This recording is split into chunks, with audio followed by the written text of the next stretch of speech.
All right, what is going on out there, peeps? Okay, I wanted to wait till a little bit later in the afternoon because the time differences, and not to mention the fact that Al Qadimi had left Iraq last night. So my guess is he probably needed today to start getting acclimated, and things probably didn't start rocking and rolling this afternoon.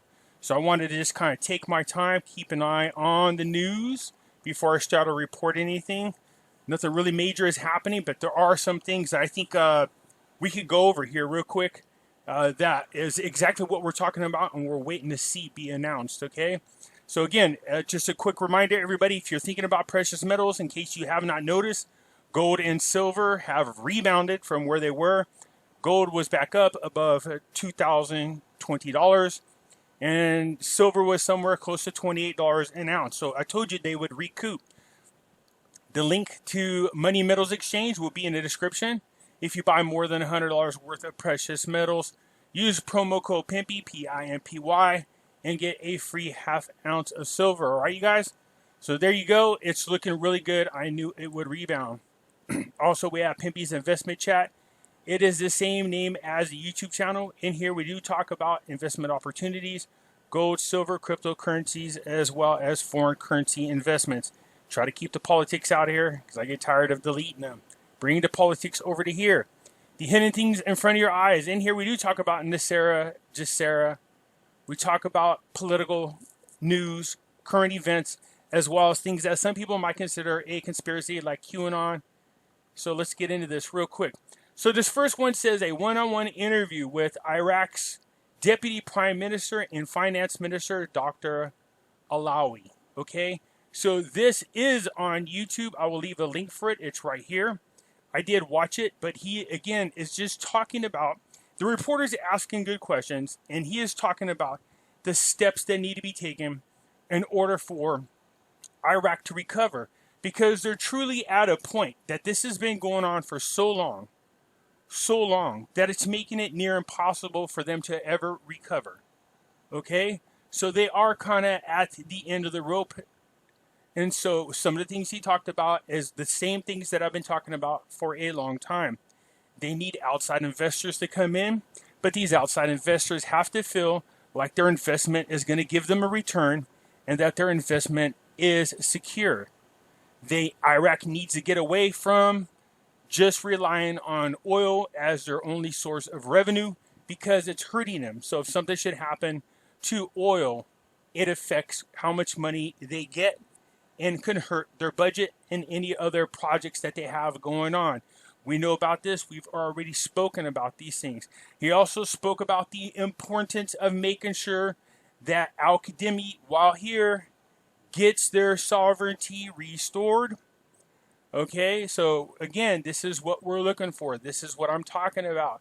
And I have a feeling they're going to be able to strike up a deal. Trump's a great deal maker. I'm anticipating some good news out of this visit, all right? Now, I want to make something perfectly clear that telling you that they're getting their sovereignty restored or an announcement of it does not mean they're going to do a rate change at the same time. What I'm thinking is going to happen is it will happen shortly after that, okay? I'm not saying it's not going to be announced, but I just am saying that if people are thinking that once the sovereignty is restored, the best thing that can happen is the restrictions would be moved off the currencies then. What happens from there should happen very quickly, and that's just my opinion, all right? Or at least it's probably being discussed while he's here about what they need to do. So the KRG officials will accompany Al Qadimi on his visit here to Washington, which is the Kurdistan regional government. So their representatives were sent on Monday with Al Qadimi to go visit in Washington. So specifically the head of the Kurdistan regional presidency, the secretary of the KRG Council on Ministry, the KRG representative to U.S., and a representative for Ministry for Peshmerga affairs will be on hand in Washington. So you see, I think I told you I really felt like there's something bigger going on. They're just not telling us, and that is trade. Also, in addition to that, I'm pretty sure what Trump's bringing up is getting Iraq and the Kurds to jump on board this peace treaty, peace in the Middle East deal with Israel. This would be a couple of other Arab nations that will do that. Now, I can't stress this enough. When it comes to this peace deal, them signing it and being aboard with it is different versus them implementing it and actually doing that. But it's still great to know that there's a willingness for them to, sign aboard and consider this. Let's see how it does work out. Okay, so the federal defense minister, oil minister, electricity minister, planning minister, displacement of migration minister, and several advisors will also accompany Al-Kadhimi here. That's a lot of ministries, that's for dang sure.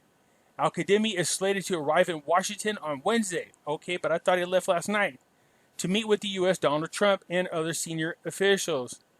So, good. We know he's on the way. That's all that matters. So let's just, again, I'm keeping an eye out for news.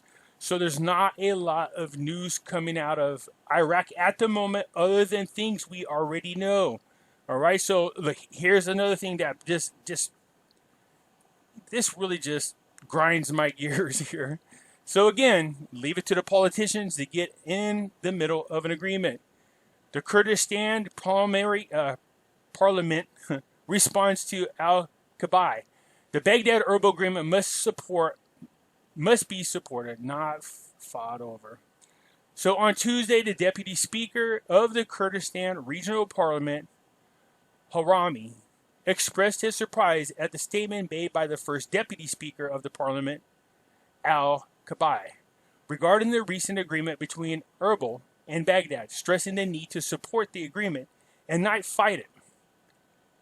Baghdad and Erbil had reached a temporary solution regarding the salaries of the region employees and the non-oil financial resources of the regional government, which includes sending Baghdad an amount of $320 billion per month to the region to cover their salaries of their employees. Okay, so, you got transparency in any deal is always best. Okay, so you got one group of people saying, look, there needs to be some transparency. The other people resisting. What the one group want is for the money that's being paid to the employees to be audited to make sure that it's actually going where they're saying it's going to go. They want that audited. The other group is saying that's not going to happen. Keep in mind, transparency is always best. So anyways, again, this article goes on to say, excuse me. Harami said in a statement, the principles of the Constitution are the basis for addressing any outstanding problems between the Kurdistan regional government and the federal government, which has not fully paid the regional financial dues for any months, which has placed many heavy burdens on its citizens in the region, while ignoring the principle of justice, equality, and public interest. So again, like this, Allawi says in that interview that I'll leave you guys a link to so you guys can check it out on YouTube. And that is the need for not just Iraq, but the neighboring countries. They all have to get their crap together. They really do. They have to stop bickering. They have to come together for the betterment of the Middle East. This has been going on too long. He's starting to feel like they're getting to the point of no return, that nothing will be able to get accomplished, and that they're going to get to the point where they won't be able to recover.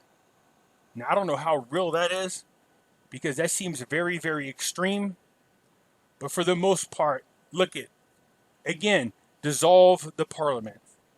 If you have the Democrats getting in the way of your agreements, then maybe you should just dissolve the parliament, because they're obviously not there for what's best for the Iraqi people. These are Iranian-backed politicians in parliament that are bickering back and forth on these agreements, and it's causing tension between the two areas. All right, so we are keeping an eye on it. Again, they have already, I told you, just let Al-Kadhimi and Barzani get in there, work things out. They did. They have a tentative agreement. But what we're just seeing here is some bickering back and forth. So the person representing the Kurdistan region is saying, look, you guys are paying way below what you guys promised to pay in the past. What's kind of hard to pay anything if you don't have any money, if you get my drift, especially with a rate so low. Okay, so again, we'll keep an eye on this, but I do think this thing should be ironed out. And we definitely want to see the reinstatement of Iraq's sovereignty. They need this help. They really need this. This is big time. So I don't know what's going to happen when Al-Qadimi gets here. I know what I want to happen, which is totally something different.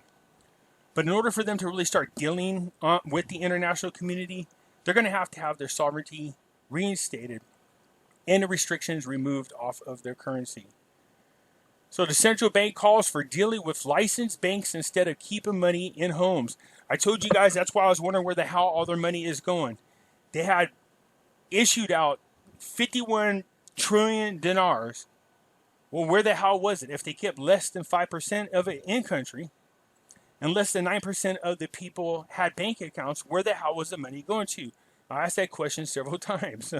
Okay, so the Central Bank of Iraq called on Tuesday all of its citizens to deal with the bank and financial intermediation companies approved by it during large cash exchanges instead of hoarding it in your homes. I told you the reason why there was less than 9% of the people dealing with the bank is because they didn't trust the bank.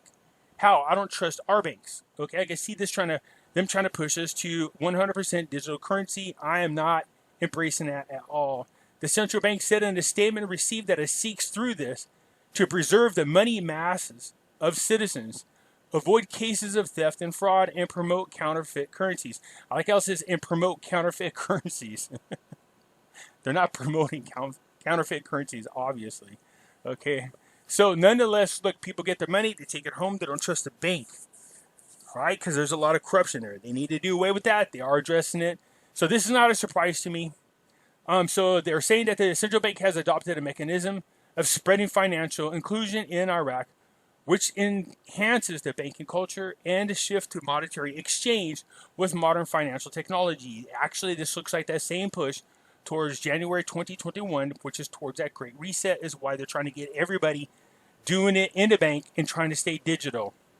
Go Iraqi people, fight that, resist it, okay? So nonetheless, but the thing is, with the money being out of the bank, it does affect what's going on in their economy, okay? Because they need to be able to do transactions using their currency. So nonetheless, anyways, not a whole lot. I am watching the news. So I'm excited to see what becomes of this visit. I'm really expecting, I'm just being honest, I might be expecting too much, but I'm really expecting some big news to come out of this visit. Seriously, I'm expecting a tentative trade agreement. I'm expecting a tentative agreement to jump aboard this Middle East peace deal. I'm expecting the sovereignty to be announced and the restrictions removed off their currency. That's what my expectations are. I'm hoping that is not way overboard. But we will see, you guys. So that's it for now. Just keep your head up. Come on, we can still kind of do the Pimpy dance a little bit. We're almost there. Let's just keep our fingers crossed that we get some good news coming up here, all right? All right, that's it for now. If you guys like the video, hit the thumbs up button. If you're not a subscriber, please do so, because when you do, it helps out the channel, and I surely do appreciate it. And I'll catch you later.